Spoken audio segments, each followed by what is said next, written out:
विषयाला सुरुवात करण्याआधी आपण काही तारखांवर आणि त्या दिवशीच्या पत्रव्यवहारांवर नजर टाकूयात.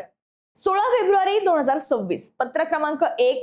अजित पवार यांच्या अपघाती निधनानंतर 16 फेब्रुवारी दिवशी प्रफुल्ल पटेल, सुनील तटकरे, ब्रिजमोहन श्रीवास्तव यांच्या सहीचे एक पत्र निवडणूक आयोगाला पाठवण्यात आलेलं, ज्यात पक्षाच्या संविधानात करण्यात आलेल्या बदलांबाबत आणि पक्षाध्यक्षांच्या अनुपस्थितीत सर्व अधिकार हे कार्याध्यक्षांकडे राहतील याबाबत सांगण्यात आलं होतं. त्यानंतर पत्र क्रमांक 2. 26 फेब्रुवारी 2026 या दिवशीचं पक्षाच्या राष्ट्रीय कार्यकारिणी संदर्भातील एक पत्र सोशल मीडियावर प्रचंड व्हायरल झालं.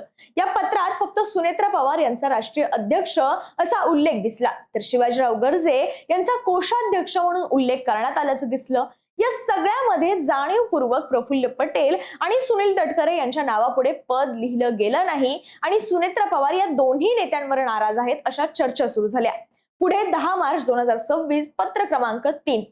ज्या पत्रात 28 जानेवारी पासून ते हे पत्र म्हणजेच 10 मार्चचं पत्र मिळेपर्यंत निवडणूक आयोगाला राष्ट्रवादी पक्ष म्हणून जो काही पत्रव्यवहार करण्यात आला तो अनधिकृत समजावा असं म्हटलं गेलं आणि हे पत्र पक्षाच्या राष्ट्रीय अध्यक्षा या नात्याने सुनेत्रा पवार यांनीच निवडणूक आयोगाला दिलेलं. आता हे सगळे पत्रव्यवहार सांगण्याचं कारण म्हणजे या सगळ्याच्या केंद्रस्थानी राहिलेले राष्ट्रवादीचे 2 नेते, अर्थातच प्रफुल्ल पटेल आणि सुनील तटकरे.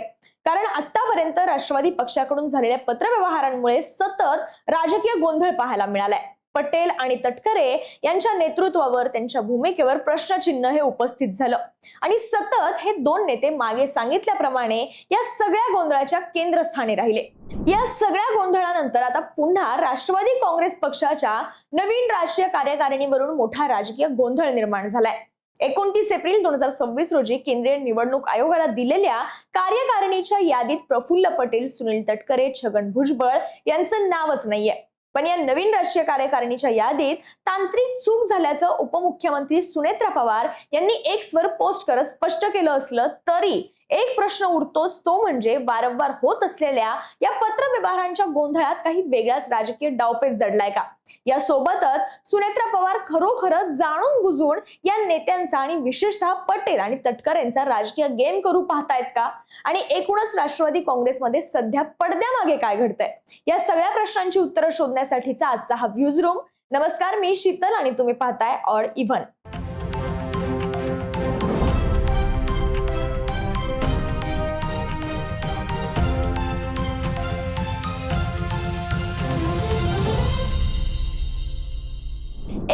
एप्रिलच्या पत्रामध्ये प्रफुल्ल पटेल जे राष्ट्रीय कार्याध्यक्ष होते आणि सुनील तटकरे जे राष्ट्रीय सरचिटणीस होते त्यांच्या नावासमोर या पदांचा कोणताही उल्लेख नाहीये. तर दुसरीकडे पवार कुटुंबाच्या 3ऱ्या पिढीची मात्र या कार्यकारिणीच्या माध्यमातून मोठी एंट्री झाल्याचं दिसतंय.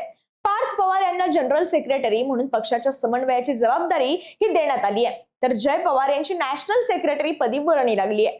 त्यांच्याकडे शिस्त पालन समितीचे अध्यक्षपद आणि खजिनदार पद हे सोपवण्यात आलंय. या यादीतून एक संदेश लोकांमध्ये आणि पक्षात देखील पोहोचलाय आणि तो म्हणजे पक्षाची सर्व सत्ता केंद्र आता केवळ पवार कुटुंबाकडेच एकवटली आहेत.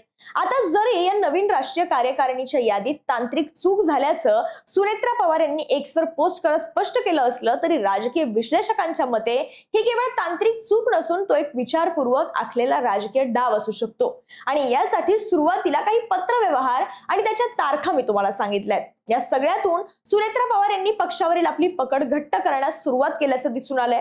काही नेत्यांकडून पक्ष हायजॅक करण्याचा प्रयत्न सुरू आहे असे आरोप विरोधी पक्षातील नेते वारंवार करत होते.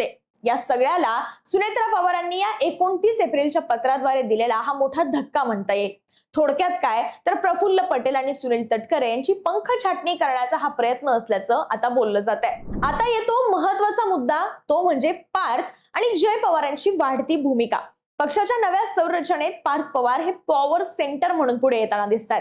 पक्षातील सर्व नियुक्ती आणि समन्वय आता पार्थ पवारांच्या हाती गेलेत. जय पवार यांच्याकडे पक्षाची तिजोरी आणि शिस्त पालनाचे अधिकार देण्यात आलेत. यातून आणखी एक अर्थ काढला जातोय, तो म्हणजे अजित पवारांचा पक्ष हा पूर्णतः पवारांचाच राहील आणि इतर नेते केवळ सहयोगी म्हणून या पक्षात राहतील. तसंच ज्येष्ठ नेत्यांना डावलून स्वतःच्या मुलांना महत्वाची पदं देणं हे जुन्या जाणत्या नेत्यांना सुद्धा खटकल्याचं समोर येत आहे. या सगळ्या घडामोडींनंतर पक्षात मोठं नाराजी नाट्य सुरू झाल्याचं आपण सगळे पाहतोय. पण या दरम्यान सुनील तटकरे यांनी शरद पवारांची भेट घेतल्यानं आणखी वेगवेगळ्या अँगल्स या सगळ्याला दिले जात आहेत। कारण 3 वर्षांनंतर 12 मेच्या रात्री तटकरे थेट शरद पवारांच्या सिल्व्हर ओक या निवासस्थानी पोहोचले। या भेटीनंतर जरी त्यांनी केवळ तब्येतीच्या विचारपूस करण्यासाठी आल्याचं सांगितलं असलं तरी राजकारणात अशा भेटींचं टायमिंग हे फार महत्वाचं असतं। त्यामुळे या भेटीचे सुद्धा वेगवेगळे राजकीय अर्थ लावले जात आहेत। पहिलं म्हणजे दबाव तंत्र। आपल्याच पक्षात डावललं जात असल्यानं तटकरे यांनी शरद पवार यांची भेट घेऊन स्वतःचं राजकीय महत्व हे अधोरेखित करण्याचा प्रयत्न केल्याचं बोललं जात आहे। दुसरं म्हणजे विलिनीकरणाची चर्चा। कारण यामुळे दोन्ही राष्ट्रवादी पुन्हा एकत्र येणार का या चर्चेला पुन्हा बळ मिळालंय।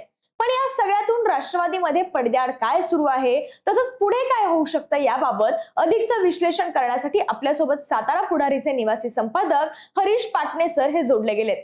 सर, काय सांगाल नेमकं राष्ट्रवादीतील या घडामोडी पाहता पडद्याआड काय काय घडतंय आणि पुढे नेमकं काय घडू शकतं? ज्या पद्धतीनं पार्थ पवार, जय पवार यांचं वाढतं महत्व राष्ट्रवादी काँग्रेस पक्षामध्ये वाढत चाललेलं आहे आणि कुठंतरी सुनील तटकरे, प्रफुल्ल पटेल हे साईड ट्रॅकला जात आहेत असं वाटायला लागल्यानंतर त्यांनी सुद्धा आता शरद पवारांशी मिळतं जुळतं घेण्याचा प्रयत्न केला दिसतोय। शिवाय 2 दिवसांपूर्वी साताऱ्यामध्ये राष्ट्रवादी काँग्रेसचे अध्यक्ष शरद पवार आले होते।